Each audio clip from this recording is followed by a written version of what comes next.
ergaati dubbatte maaltu nanaasisa har'a maqaa keetiin galaagalee narraay si jaaladhe jedheen jiraadha abbaa mana kee keessa jireenya irraa hafaan si jaaladhe jedheen jiraadha abbaa mana kee keessa jireenya irraa hafaan mana kee keessa jireenya irraa hafaan mana kee keessa jireenya irraa hafaan mana kee keessa jireenya irraa hafaan mana kee keessa jireenya irraa hafaan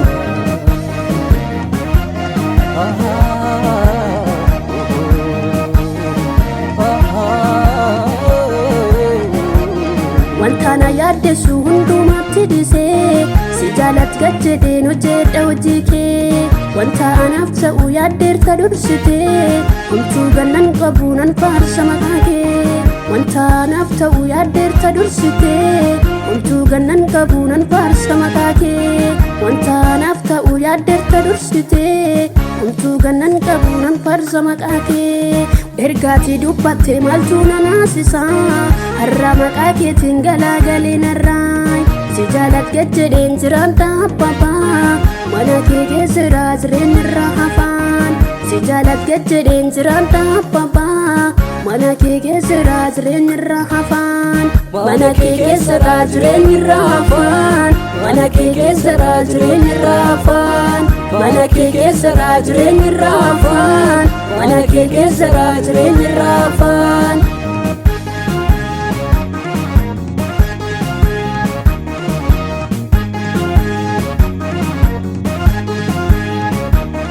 wanti na taasisu yoo baay'ate natti ultaa gashandisu si marat mudditti bubbeen akka malee yoo dhufe nan jigsu ergaan kan kee ta'e homtuu nan naasisu wanti na taasisu yoo baay'ate natti ultaa gashandisu si marat mudditti bubbeen akka malee yoo dhufe nan jigsu ergaan kan kee ta'e homtuu nan naasisu ergaan kan kee ta'e homtuu nan naasisu ergaan kan kee ta'e homtuu nan naasisu ergaan kan kee ta'e homtuu nan bochisu ergaan kan kee ta'e homtuu nan bochisu ergaati dubbatte maaltu nanaasisa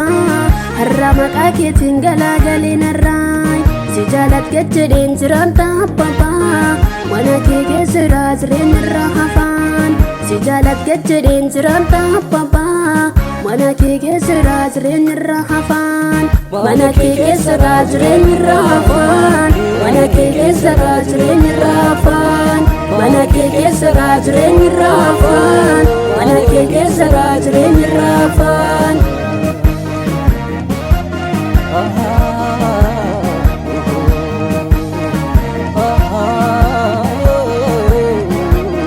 jireenyi si keessa haara qalbii qaba gooftaa kee jiru furtuu ilmaan namaa ergaa na taasiste jannata diiboraa kanaaf si faarfadha maaltu ganna qabaay ergaa na taasiste jannata diiboraa kanaaf si faarfadha maaltu ganna qabaay ani si faarfadha eenyu ganna qabaa ani si weeddisa maaltu ganna qabaay ergaati dubbatte maaltu nanaasisa har'a maqaa keetiin galaagalee narraay si jaaladhe jedheen jiraadha abbaa mana kee keessa jireenya irraa hafaan si jaaladhe jedheen jiraadha abbaa mana kee keessa jireenya irraa hafaan mana kee keessa jireenya irraa hafaan mana kee keessa jireenya irraa hafaan mana kee keessa jireenya irraa hafaan mana kee keessa jireenya irraa hafaan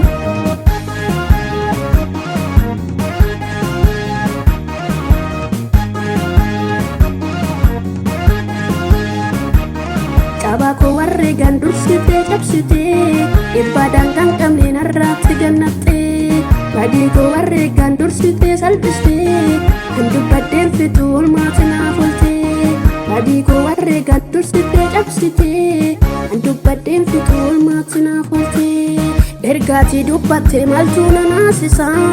har'a maqaa keetiin galaagalee narraay si jaaladhe jedheen jiraadha abbaa